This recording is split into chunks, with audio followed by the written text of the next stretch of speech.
Thank you all so much for coming out tonight. I'm very excited about this event. First off, a little bit about 9-0. We are a climate innovation hub for those of you who aren't members or in the course yet. Actually, to that end, can I get a show of hands who is a 9-0 member? Wow, I love this turnout. Who is not a 9-0 member? Gotta join. Nice to meet you all. Welcome to 9-0. 9-0 members, if you saw who they were, remember we have a referral program and you get a free month if they sign up. So do they. So raise your hands again if you're not a member. Please go have a chat, meet someone who is a member, and they'll tell you all about it. But I can give a little introduction, some kind of highlights of 9-0. We're a climate innovation hub. We're just a little over 1 year old here in the city, but we have another hub in Seattle. We're about to open another one in New York, eventually LA, Houston, Boston, London, Paris, you know, all of the big cities so that people who live in climate have a place to come together and innovate, discuss, meet each other, collaborate, so we can all break out of our silos and accelerate addressing the climate crisis. We are big fans of in-person gatherings, which is why you're here tonight. We do a lot of events, 4 to 6 every week. They range from evening events like this to lunchtime events that are very sector specific. And then we'll have office hours where folks with a lot of experience in the sector kind of impart their wisdom and expertise in their specific area of expertise. And you get to come in for free, ask a question, get to know them, and you get to build these meaningful, lasting relationships with one another. If you ever have any feedback and you want to see this climate community grow, we're all about it. We're here tonight to highlight some of our really amazing members. Everybody who's going to be up here in just a second is a 9-0 member. We're so happy they're in the community. This event came about because, I might be wrong, but I think they had never met before. And they all work in the same space, more or less, and we wanted to facilitate that conversation. And they're working on something technologically really amazing and new and exciting, and I'm excited for you all to hear from them. I will not pretend like I'm a subject matter expert. I will let them introduce themselves, but basically the structure is going to be pretty informal. We're going to start with them kind of coming up here and chatting between the three of them for about 20 minutes, and then we'll take questions from the audience. So turn your brains on while they're talking, so you come up with something fun and interesting, or even if you didn't understand anything, you get to ask them right afterwards, and then we'll have some more mingling afterwards. So without further ado, if Vikram, Kat, and Marco want to join me up here, we'll get started.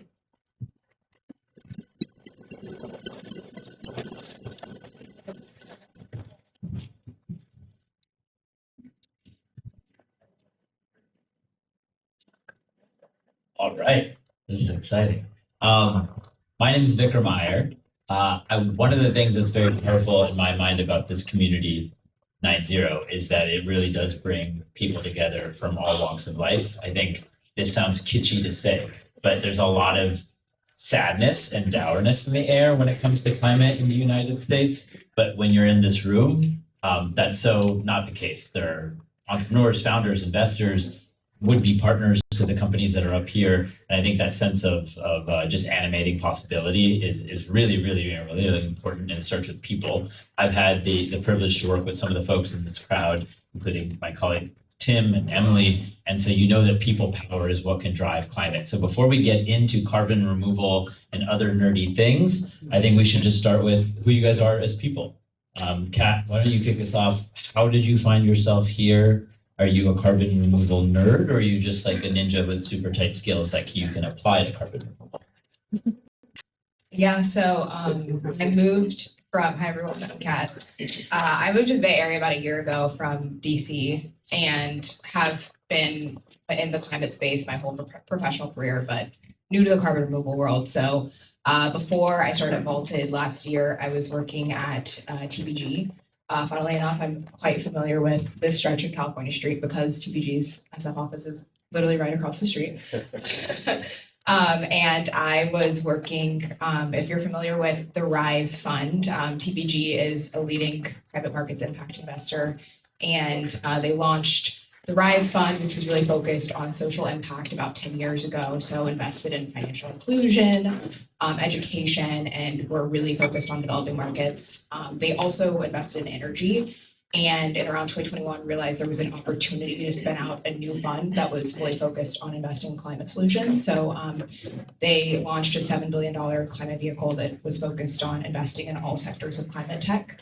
And I was on the impact advisory team, and I was really focused on helping the fund meet its dual financial and impact goals. So doing diligence on companies and making sure that they could have meaningful climate impact as part of the diligence process. So our guiding principle was basically how many tons of CO2 can you avert per dollar that we invest. And that was, we're very focused on quantifying impact in our way. And so as I've sort of thought about my career, those are the places that I want to be at, places where I know that, we can make a meaningful impact on climate change and really quantify that impact, which is why carbon removal is sort of the perfect fit, because we literally are selling a piece of paper or, an entry on a registry that says, we removed a ton of CO2 and we have all the supporting evidence to show that we did that. So, I was sort of getting the itch to move to an operator, and a big part of that was, we were investing the growth stage, like Series B, Series C, and that was when a lot of companies were sort of building their commercial scale facility, like their first one, and going from that demo facility to commercial scale, trying to 10x or 100x what they've been doing. And I realized I was really interested in what was happening after we invested and how they were going to use our capital to really scale their businesses. So started looking around, and Vaulted had a lot of what I was looking for, where I can get into the tech later, but we're using technology that was commercialized in the oil and gas space. So had really no tech risk, which is, coming from a growth investor, what I liked to see. And I viewed, carbon removal as a space that was really critical to long-term climate stabilization. For folks familiar with the space, the 5 to 10 gigaton sort of target of, residual emissions that we will not be able to mitigate away is, I think, a really important number that guides a lot of our work. And at the time that I was joining, our team was really small. It was maybe 15 people. And so just sort of thinking about my individual contribution and impact, I was really excited by what I could build. That's amazing. And I respect your prior affiliation with California Street. The last time I parked outside, I got towed. So I had tough memory. That is positive. I think you mentioned something really, really important, which is coming from a world that was eyeing types of companies that might have an impact in this space and wanting to be an operator, wanting to scrub into those companies yourself. I'm curious to hear what your background is, because sometimes you find people who are very closely affiliated with, consulting or advising or doing diligence on projects. But if you have that bird's eye view and you can pick a lot of different directions of what it means to work on climate, to zoom in one specific lane can be either an opportunity or it can be a conviction. I'm curious how you arrived at Climeworks and sort of what in your background motivated you to move into this role. Love it. Thank you. Hi, everyone. My name is Marco. I took a big detour and had different reasons that brought me to Climeworks. I'm originally from Switzerland. Climeworks is a Swiss company, and they are a spin-off from my alma mater. So when they started 15 years ago, I remember seeing them sort of a Jackie poster, 2 PhDs trying to pitch this really out there kind of science fiction-y solution. They were looking for chemical engineers. I was a biochemist by training, and so that's where our paths parted. Sadly, this is so cool. I should have thought of this 2 years ago. But so I went into consulting world. So you were on point there. Did a lot of different work there in Switzerland and the advanced industries, sort of technical world, then came to the US and focused on sustainability. So did both sort of decarbonization strategies for your Fortune 500 companies, but then a lot of go-to-market work for startups in the space. especially in batteries. Actually, that was sort of my focus. And then when I got the same itch that Kat did in terms of wanting to go towards the operational side of things, I thought about going into that world, which is very interesting, but sort of having shifted from having a scientific, technical background into a commercial background, I was kind of thinking I want something that has an element of challenge on the commercial side beyond just, selling something. Sort of, I think my very simplified, and I don't know how many people here are in batteries, but my very simplified view was like, if you're producing a battery that's better than the batteries out there, you will sell that battery. Like people need batteries, they know they need them, versus I think in carbon removal, as Kat was saying, you're selling a piece of paper, you're building a market. There's just so many elements that need to be built, and that's sort of what drew me towards carbon removal, and that's how I ended up in Climeworks. That's Sort of awesome. full circle. That's awesome. And I think it's important to recognize that, like, we're going to dive right into the tech, but just to take a beat on backgrounds, I think a lot of people assume, maybe not everyone in this room, but that to be in climate or to be in energy, you need to have a very specific kind of training. But it does feel that it's relatively all hands on deck right now, right? There are folks that are savvy in commercialization and go-to-market strategy. There are folks that are savvy in sales and in business development and partnerships. I myself knew nothing about carbon removal. I think I'm ashamed to admit it, but by way of background, I worked at the Obama White House. I worked at the ACLU on civil rights issues, and then I led policy for a division of Uber. It was actually called Postmates that became acquired by Uber and became Uber Eats. And some investors at Uber who had seen me build a policy shop from the ground up said, "Hey, we're investing in another climate or another company that's in climate tech. Are you interested in building another policy shop?" And I think to your point, there are so many different boulders you have to push up the hill at once when it comes to climate broadly, but certainly CDR. You need to be able to talk to governments. You need to be able to strike up partnerships with, the private sector, B capacity. You need to be able to work on a social license to operate, and you need to be able to sometimes push lawmakers into creating new frameworks so that way your business can grow, your total addressable market can grow. So that's my background that vectors in quite differently. But one thing for me that was not clear when I first joined was that there were different types of carbon removals out there, right? Just to baseline, and so we're all on the same page. In 2018, and maybe this is gospel to you guys now, so sorry to be patronizing and restate it, but in 2018, something iconic happened. The UN issued the IPCC report. It said that if we have a fighting chance to get to 1.5, you need both removals and you need reductions. I thought, especially not being savvy in this space, okay, I know how to build a policy shop. This sounds important. I'm going into removals. But very quickly, you realize, just as the title of today's talk says, there are multiple ways to do that. And there is sort of this space. There's an all of the above approach that there's a lot of CO2 to remove. You cited a number that's epic in terms of the total tonnage and size. In the state of California, where we are today, we need to remove 7 million tons of CO2 by 2030 by the state's own goals, 75 million tons by 2045 to hit net zero in California. And that's just California. That's not what that UN report was contemplating. So there's a couple of different ways to do it, and they all have merit and value. But I'd love to learn, how do you guys do it? How does Climeworks think about its technology? What's different maybe than other approaches out there? And then Kat, I'd love to hear about Walter Deep's thesis on that as well. Yeah, happy to get started. So Climeworks is a direct air capture company, DAC for short.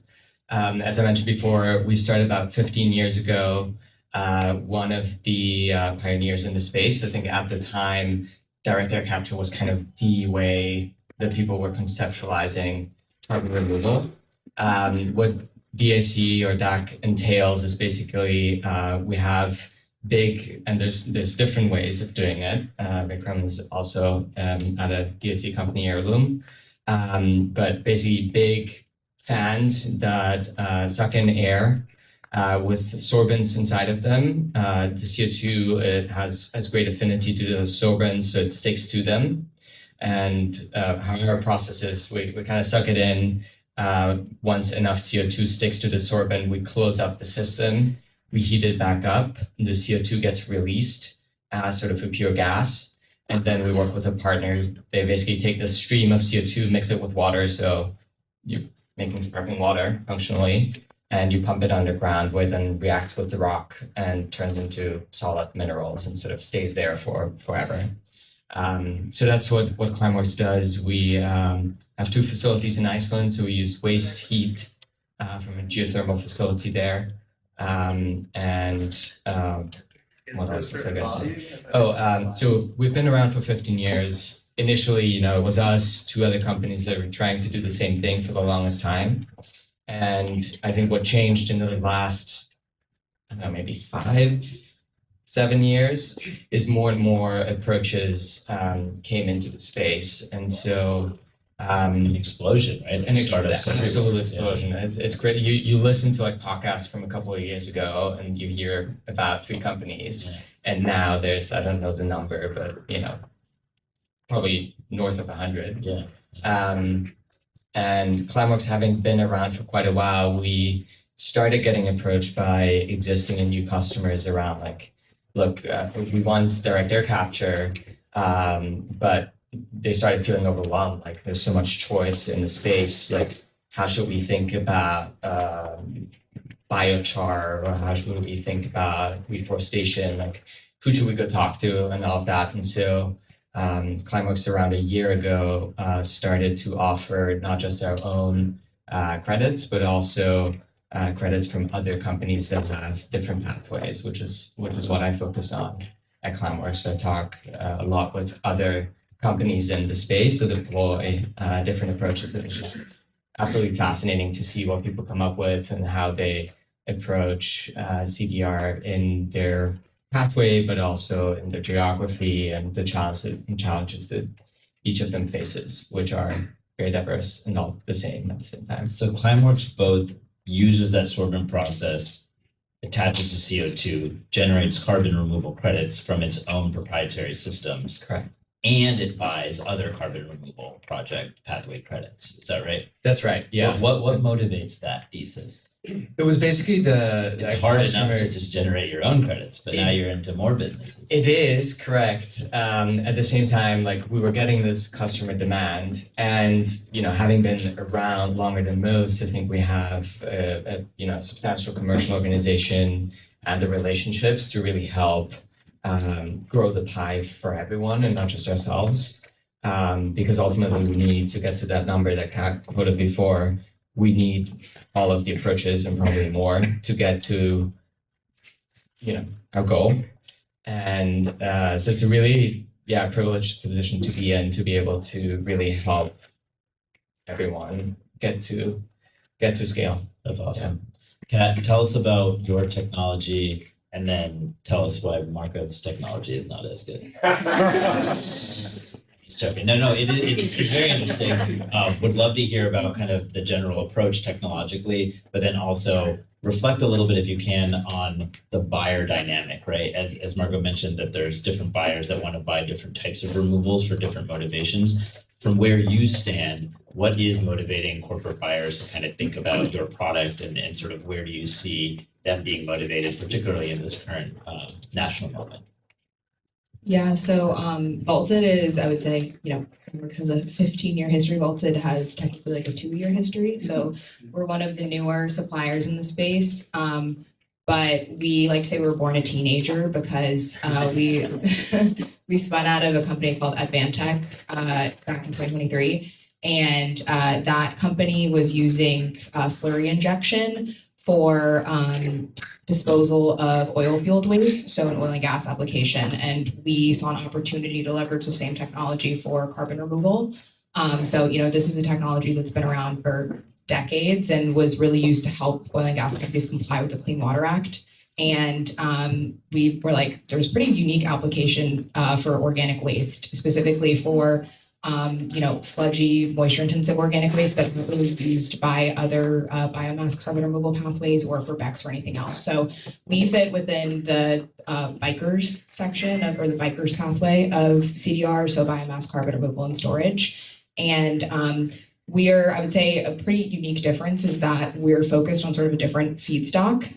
So if you think about CDR, and you have like the capture step, you have the processing step, and you have sequestration. On the capture side, we're really focused on feedstocks that are basically not usable for other types of decarbonization or carbon removal applications because they're really moisture intensive, so you would have to spend a lot of money dewatering them.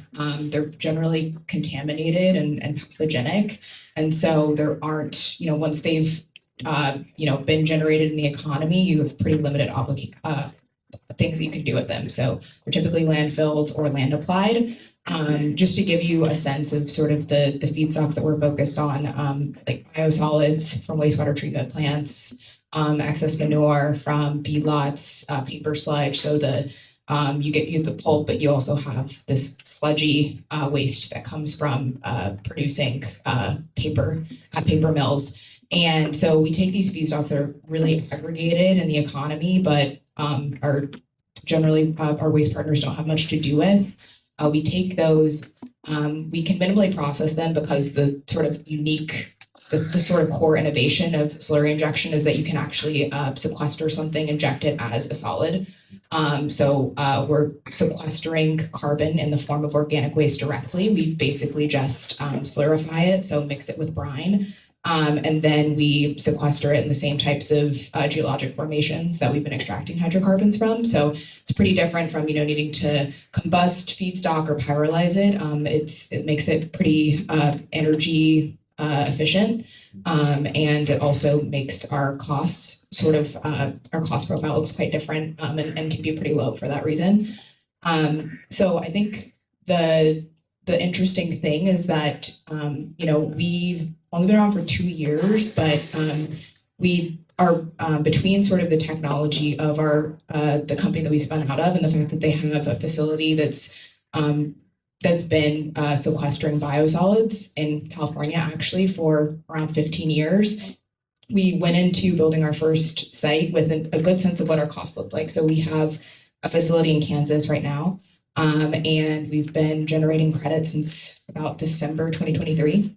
And that facility we're sort of like fully ramping it up right now, and focused on, the future pipeline. But I think that's been a pretty unique feature of the technology was we actually had a pretty good sense of like what we were getting into when we built our first commercial facility as Vaulted. That's amazing. Yeah, did you want to jump in? I was just gonna highlight one thing that I love about CDR generally is this concept of waste to value. So whether it's like waste heat like we use in Iceland or literal waste in your case, I think biochar also often or should use waste products from agriculture or other processes, and I think it's awesome that we can take something that is accumulating somewhere or not being used and create value to humanity from it. And these projects and products look very different, but have the same net result, right? You're, as you mentioned, aggregating all of those different waste products, biomass, paper, pulp, etc., slurifying it and storing that underground, generating a credit of CO2. Whereas you are, engineering these facilities, making or manufacturing that sorbent that you spoke to, and then allowing that to be exposed to water and then burying that underground, right? And so with those two different frameworks in mind, they still have a similar net climate effect.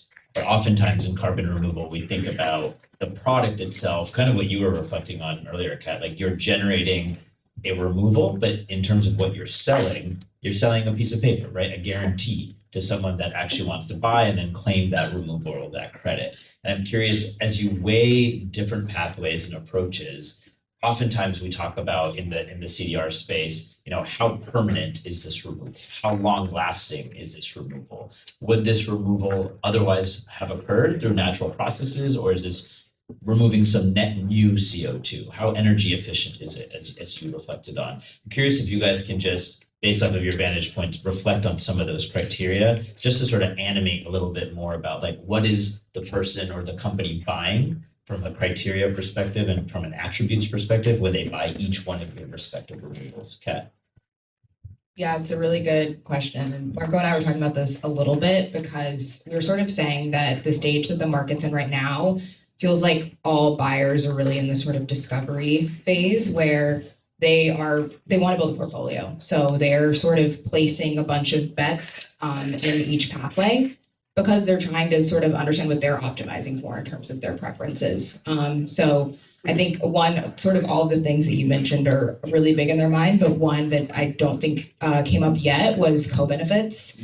So I think that's probably like the biggest differentiator when we talk about CDR pathways, which I know that you will be like intimately familiar with since you're really looking at procurement across all of those.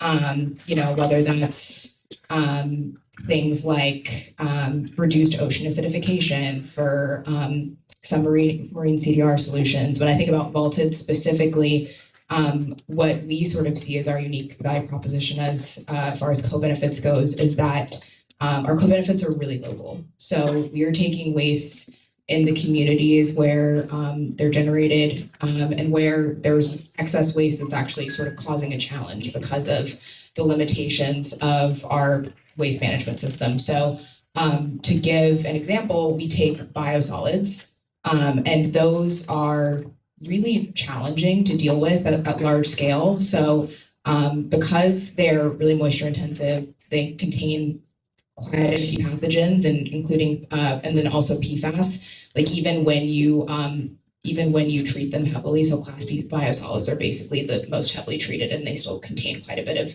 pathogens. And because of that, landfill operators typically charge really high disposal fees to get rid of them.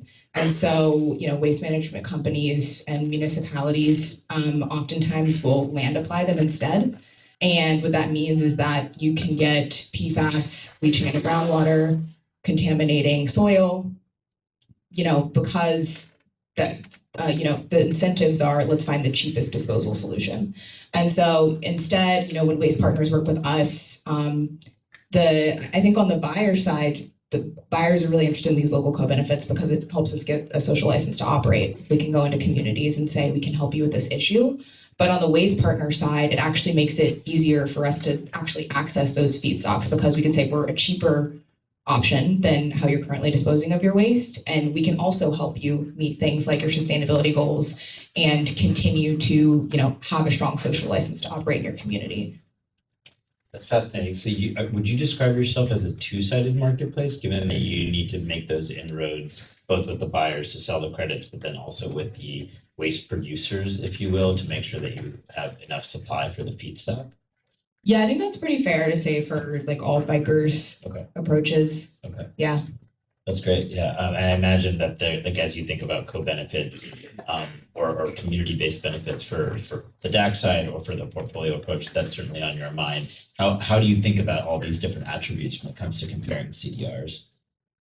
Great question. Before I get into that, I just want to highlight another co-benefit that Kat mentioned when we were prepping before that I think is true across all three of our companies, which is sort of when you think about a equitable transition, I think we all rely on a lot of oil and gas expertise, and like Heirloom and Climeworks have a project plan in Louisiana, and so like having projects that work towards a sustainable future that give employment and sort of local incentives to people that historically worked in oil and gas, I think is a really cool story to tell.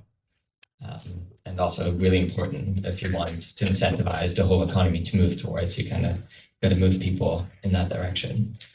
When it comes to like co-benefit and permanence, maybe to take a little bit of a step back, because I don't know how deep everyone is here in carbon, but we think about sort of the long and the short carbon cycle. So the logic being there's short carbon that gets stored in mostly like plants and other sort of organic beings, including whales, apparently big carbon sink. Yeah, that whale on the ground of the ocean stores a lot of like literal tons of CO2. Oh wow. Yeah. Anyway, that's a side note. But basically, the logic being like once companies decarbonize their operations and they have some residual emissions, they should look at where do these emissions come from. And so if you are a agricultural company, your emissions will come mostly from the short carbon cycle. So it's crops and it's that kind of thing. And so if you want to sort of be net zero, you can go to short carbon cycle ways of removing the carbon. So thinking about like reforestation, for example, because you're basically, burning plants and then you're growing plants and that nets out. But when you're burning fossil fuels, you should go into the long carbon cycle, which is where we store basically. And so that's where permanence comes in. Like, are you equalizing fairly, or are you doing, 1,000 years of harm and saving carbon in like the 40-year realm? And so that's how you think about it in theory, and that's where the Oxford principle, which is kind of this study that lays it all out, think.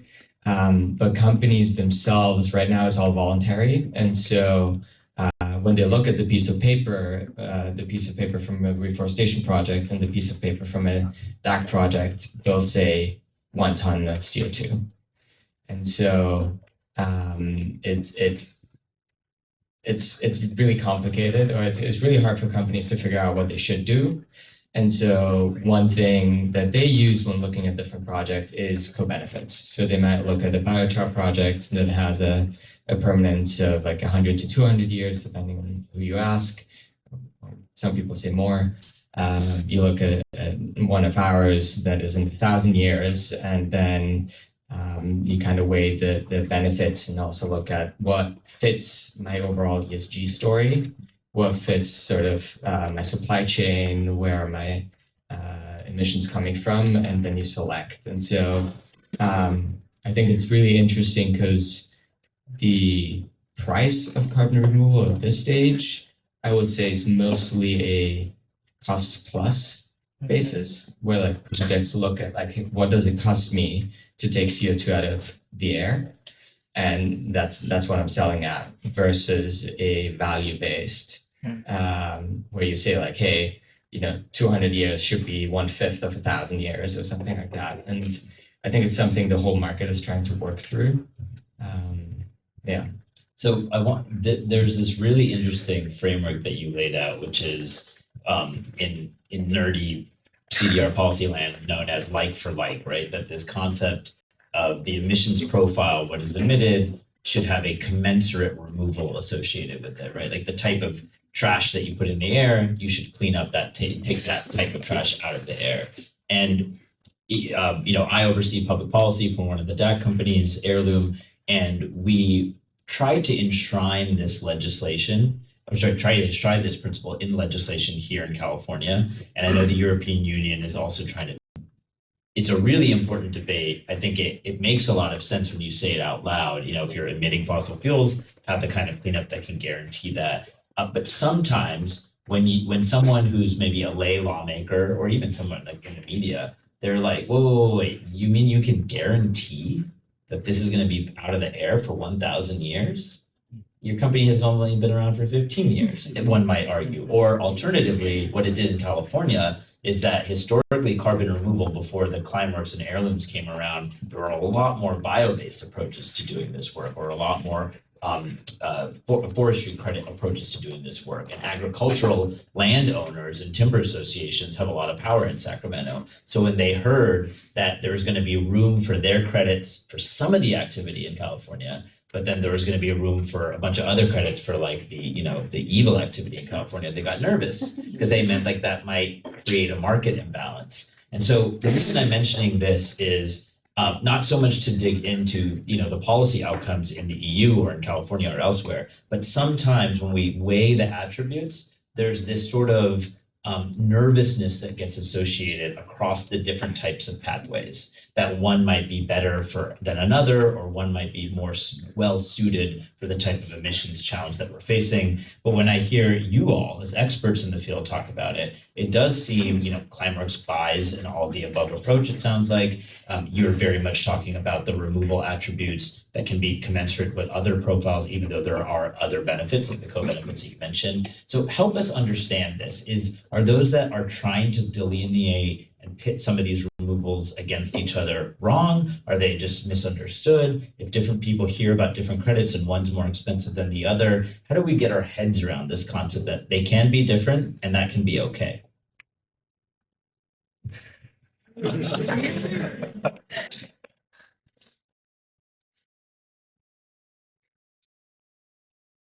Yeah, I mean, to your point, I think it's when I think about the universe of CDR buyers, they are, I would say the general attitude right now is like, let's build our preferences over time.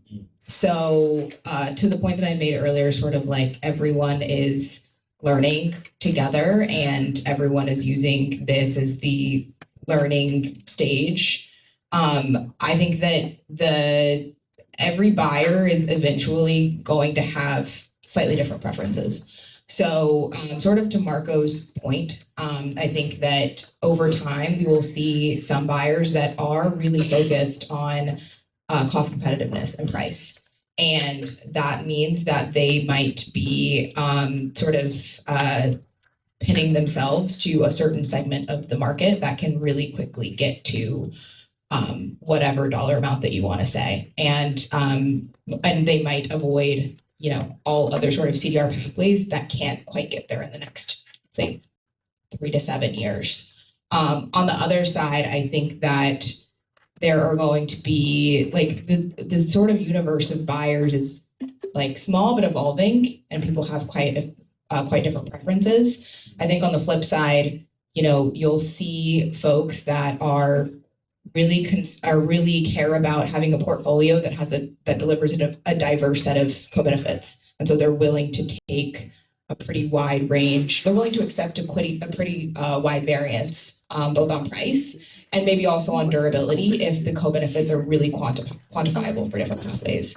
So I think that is probably a big piece of it. I think when we get into the actual policy front, that's where it's much more challenging. It's really, I don't think it's clear at all how compliance markets are going to treat different pathways and how they are sort of going to ensure equality across pathways that are quite different. So like maybe just to give an example, in the EU right now, they're doing a lot of consultation work to try and understand how should we develop a compliance market around carbon removal, so sort of separate from EU emission trading scheme. And I think one pathway that people are thinking about is basically whatever is certified under CRCF and what has gone through extensive consultation with the European Commission and a wide group of stakeholders in civil society and like in industry, like whatever gets approved through that is eligible to be in compliance markets. I think Marco, I'm curious what you think as well. I think right now the goal should really be to set the rules of the road in protocols, and then be really clear and aligned on what the standards are from a credit issuance perspective, and then be able to keep pathways open in terms of policy. So sort of having tech openness and policy, but like there being really strong set of standards around what can get credited in the first place. That's great. Yeah, I love that. I fully agreed. I think one thing that is interesting is I think no buyer currently that is sort of more mature in their buying journey is only buying one type of credit. I think that by itself already tells you a bit how companies are thinking about it. And when it comes to kind of your underlying question is like someone who only wants to do nature-based or only wants to do highly engineered, are they wrong? I think there's a couple of elements. One is it depends what you're trying to do, right? Like if you're trying to make a very specific claim that like no one has really defined how you're able to do that claim, but I think there's a more sort of intellectually sound way of doing that versus not. And so that's one thing. If you're just trying to do good in some way, you don't have the budget to buy direct air capture credits for all of your emissions, but you're trying to do something, like nature-based is a great solution. And then I think there's a temporal aspect as well of we know very, very well how to reforest land. We don't know as well yet how to do direct air capture at scale. Like that's going to take a while. That's part of why we need companies to buy in now so that we have the capital to sort of come down that learning curve. But so there's availability of reforestation credits now. And so if you want to do something now, it's a great way of doing it. Eventually we'll run out of land to reforest, or at least do it easily, right? And so I think each pathway has its sort of rate limiting step. And I think we need to invest in all of them to grow all of them. Otherwise, I mean, it's supply and demand, right? If no one invests in a specific pathway, the pathway is just not going to happen. Both really astute answers. I think that makes a lot of sense. And we'll want to open it up to audience questions. So as you think about that, we've heard about buyer behavior, different attributes of different types of removals, considerations on quality and how maybe even governments might step into this, as well as this idea that companies who drive a lot of the buying are sort of dating around, right? Talking to different types of removal profiles. So lots and lots and lots and lots of opportunities to build out different kinds of companies. Maybe as we go into audience Q&A, because I'm sure they'll ask more about this, what's a challenge? What's a headwind that you're facing? I'm sure you guys can both write books about that, but if you were to zoom in on one or two, what's on your mind? What keeps you up at night? What keeps your colleagues up at night? So I cut you off. I think I turned it off. So I mostly sit under the commercialization team. So my team is really responsible for finding, negotiating, contracting long-term commercial offtake agreements. And so, I mean, definitely what keeps me up at night and what I think is sort of the $1 million question is like, how do we create more demand, create durable demand? So I think, something that we've talked about a little bit, but not in full detail, is just the fact that a pretty unique aspect of CDR is that we're really trying to build long-lived capital assets with pretty minimal policy supports, which is not something that, all sectors or all sort of technologies in the climate tech space are dealing, or let's say before the past few months, we're dealing with to the same degree. And so what that means is that, we're pretty, as we think about not just the financing side of the equation, but as we think about offtake, the universe of buyers is quite small and pretty concentrated amongst a few names. And so the sort of question that I think a lot about is how do we as an industry between the voluntary markets and compliance markets, how do we build that next wave of demand?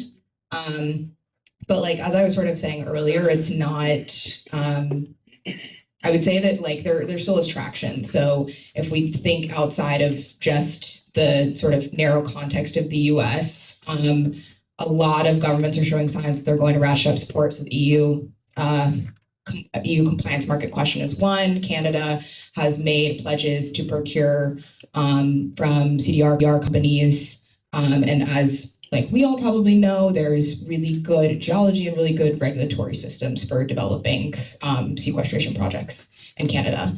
And then on the sort of voluntary carbon market side of things, I think what is quite heartening is that over the past several months, the biggest name buyers are still out there actively buying and being really loud and proud about their commitments to supporting this market and developing it. And so that's great. It's just, the question of how do we actually find and build that next wave of demand from the private sector and in governments I think that's the thing that I think the most about. What keeps me up at night? I think one thing that we focus on definitely is like building that next wave of demand, and I think Climeworks is it's a great position, but it's also a hard position to be in. Like we have been around for longer, and we have a bigger sort of commercial might, which not fully altruistically, but also to some extent we're using to grow that next wave. Because if you talk to most sort of more nascent carbon removal companies, they will there's three buyers maybe that everyone is talking to, right? And everyone's focusing on, and rightly so, because like you get a contract with Microsoft, you're good for a while. But like you can do that with like maybe your CEO or maybe one commercial person, but like once you're trying to like get a lot of smaller customers, that is a ton of work and really highly educational. Like a lot of when I talk to our salespeople, sometimes they have to start at like, what is climate change? It sounds silly, but it's truly like you start there, and so you need to go through this whole story of what is climate change, what's decarbonization, what is removal, how is it different to avoidance? Like it's a long journey with a lot of stakeholders. You get like it takes a while. At the same time, your stakeholders at the company might change, and you can start over again because your contact person left. So that's part of things that keep our salespeople up at night. Me, on the other hand, I think what is both fun but challenging is there's no standard in this market. Like one of my biggest pet peeves is when people are like, "Oh, industry standard." Like there's no industry standard. Like in no shape or form. Even when talking to about availability of credits, someone I talk to will say, we have very few credits available, and they mean 10 tons of carbon dioxide removal, and others will say the same thing and mean 10,000.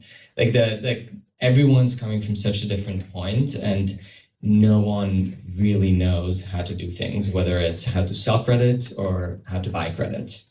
Like it's a muscle that companies have to build. And so everyone's just trying to kind of figure it out, and trying to get a standard way of doing that is really hard. It means it's never boring, but it's going to be a challenge without like a compliance market that sets like very clear rules. Absolutely. I think that kind of ambiguity in standards, the need for quality, and that convergence with can governments help generate a lot more demand in addition to voluntary markets feels like an important recipe to guide like the next 5 to 10, 15 years of this industry. All right, audience questions. So thinking about offsets. Sorry, thinking about offtake and maybe more of a US centric question for Kat and you versus European market that might be driven by ETS. Is there a significant difference in the pathways between use, EOR, enhanced oil field recovery into reservoir management for existing producing oil wells versus the direct injection into saline aquifers, building out that infrastructure? How do you think about the end market channels for the downstream portion after the capture stage? And I guess in the US, we're contemplating 45Qs and a different rate for EOR versus direct injection. Is that, $45, $50 per ton difference? Is that, I don't know, what is your view on is that kind of the cost break-even difference between needing to build out the infrastructure versus the value add of, buying the CO2 for EOR injection, and how does that evolve over time? Yeah, I can take a stab at that. So just to recast the question, there's a lot of climate technologies benefit from different types of tax credits, investment tax credits or production tax credits. Our industry, certainly the DAC and the carbon capture CCS sides benefit right now from one called 45Q. That tax credit has been subject to debate in Trump and Congress's sort of big, beautiful budget reconciliation bill. The House did preserve 45Q in the bill that it passed and absolutely gutted all kinds of climate funding. So I can't say that it is a good bill, but it certainly is good for Climeworks and Heirloom as an example. I think to answer your question, I'm going to maybe offer a slightly political bend to that answer. I do think that right now, if we build in Louisiana, we have a phased investment in Louisiana, and we have an investment in California.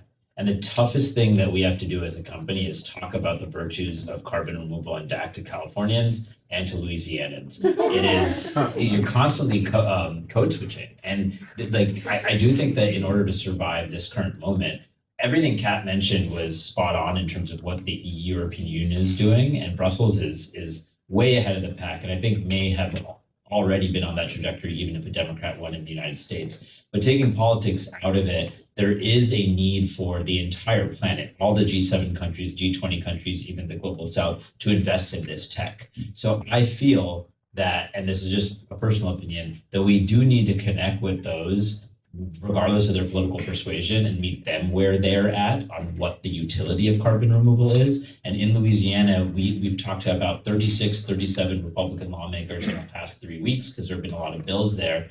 They don't understand sequestration. They kind of get it because some big oil majors are interested in it. But they're like, why do you put this underground? For one simple reason. They don't see carbon dioxide. I don't mean they to paint all Louisianans monolithically, but culturally, carbon dioxide is not associated as a liability.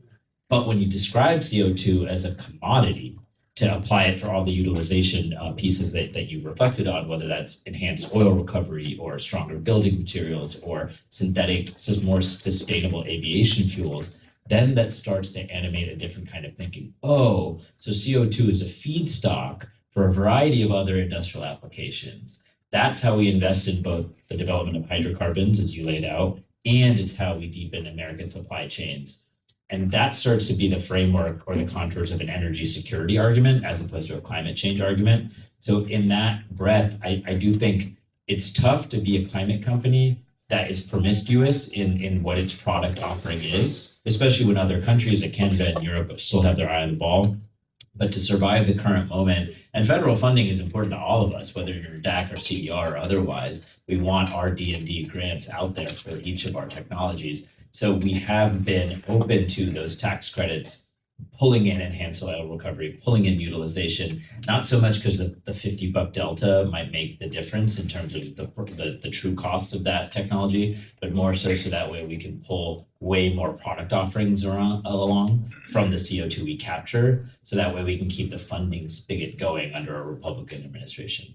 That's just an heirloom take. It may not be all of us, but I do think it's important to start thinking about things differently as opposed to just pure removals, even if that's where the majority of the market is right now. Oh. Hi, how are you? My name is Ayal. I'm from Argentina. And I was wondering, what are the benefits of investing in carbon sequestration technology like the ones you two were talking about versus investing in technology that helps regenerate ecosystems and sequestrating CO2 from that perspective? Thank you. So I think the big one there is permanence. Trees don't live forever, and that's not even the issue. I think we can protect trees forever. People unfortunately have a tendency to cut down forests or start forest fires that burn down forests. And so that kind of speaks to what I mentioned before. When you are burning fossil fuels, you should be sequestering carbon in the same long carbon cycle. That being said, I think I fundamentally believe we should do both, like recovering biodiversity, ecosystems. Reforesting is a huge part of the puzzle. It's one of the things we know best how to do. And yeah, I think we should do both. Yeah, maybe just to add on to that, I fully agree with everything that you just said. And I think it's really not an either or, but it's definitely an and. But when I think about carbon removal and the value, it's really when you think about long-term climate.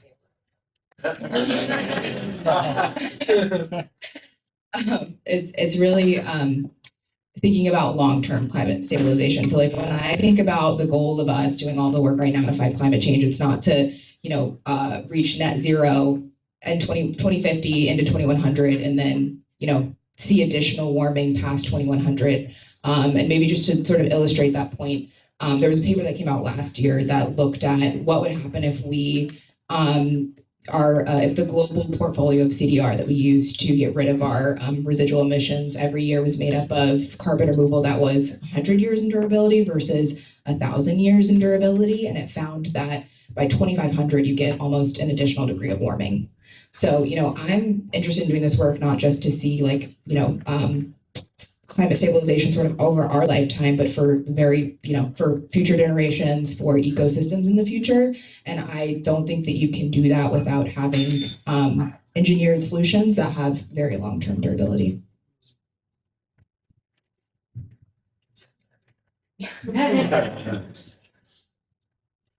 Is this one working? Okay, great.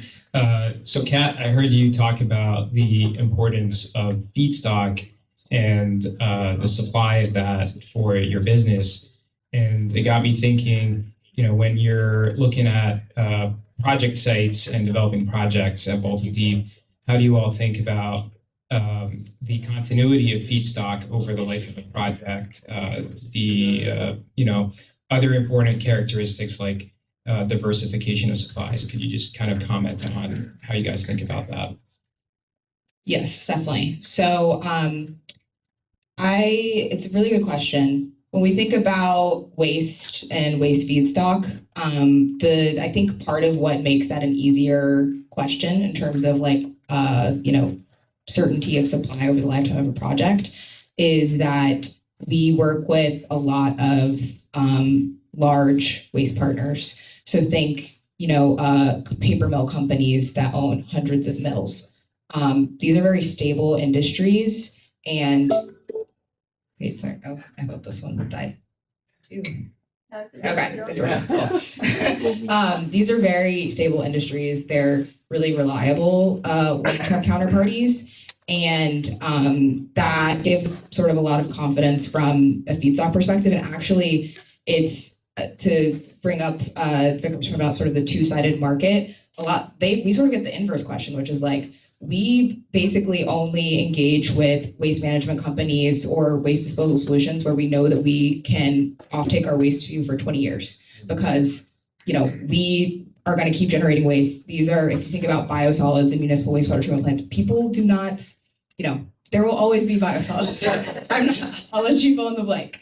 But so these are very stable sources of waste supply. And actually we get sort of the opposite question, which is, aren't you just a young startup and are you actually going to be able to fulfill this contract for 20 years?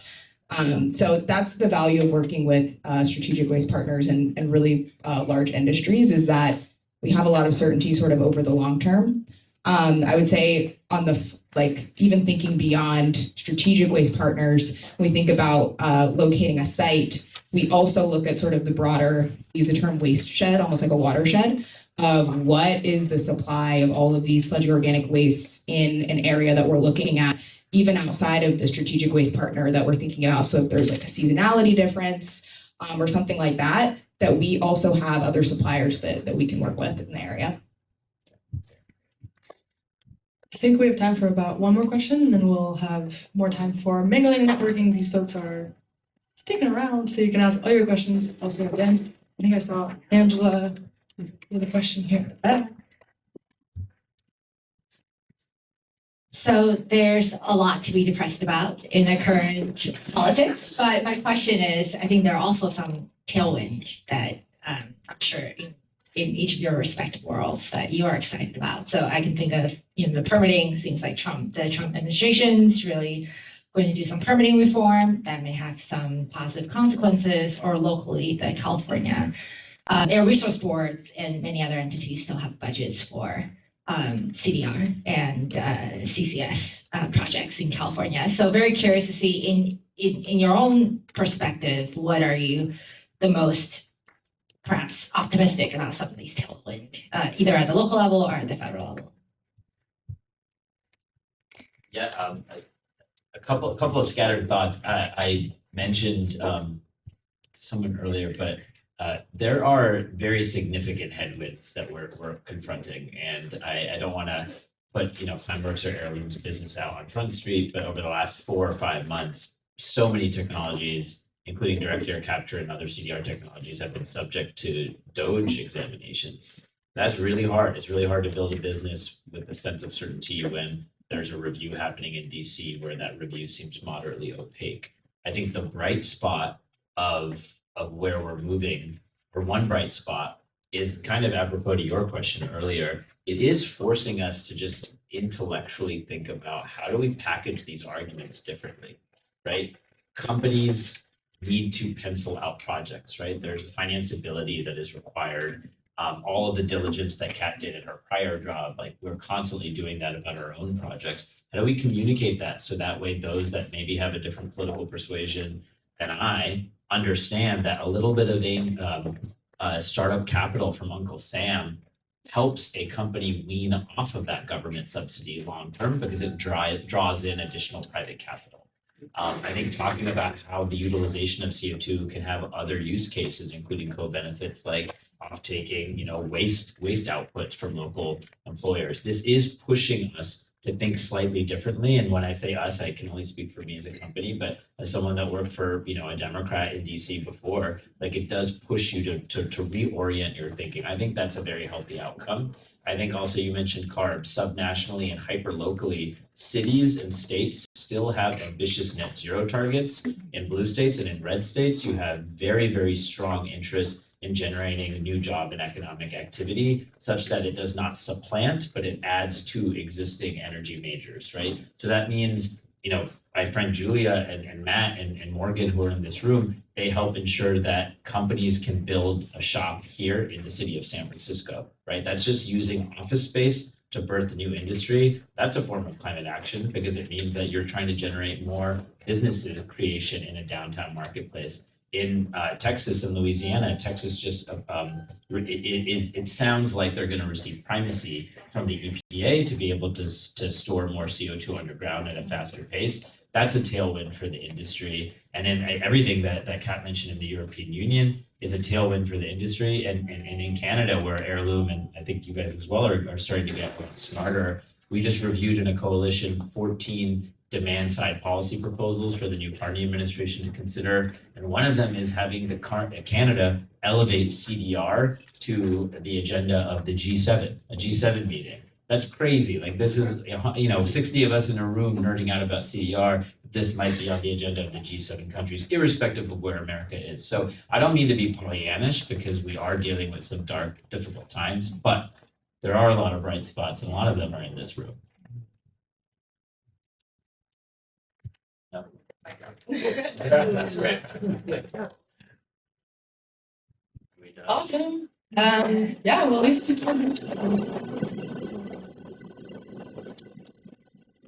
thank you all so much for coming tonight. I forgot to mention before, if you like conversations like these, you want to meet folks like these amazing humans here, we have a $10 trial pass if you want to try out 9-0 for a week, see what it's like, meet fellow people who are interested in climate. We don't only talk about direct air capture, we talk about everything under the sun and related to climate. So please come if you like this specific format of Sector Insights. We have another one lined up for August, date to be confirmed. But if you like this topic, it'll be all about methane. And I like all these reactions. So see you in August, and if you want to come earlier than that, we have plenty of events to come to. But grab a beer, meet someone new, introduce yourselves, and thank you for coming. And thank you all once again. Round of applause for everyone.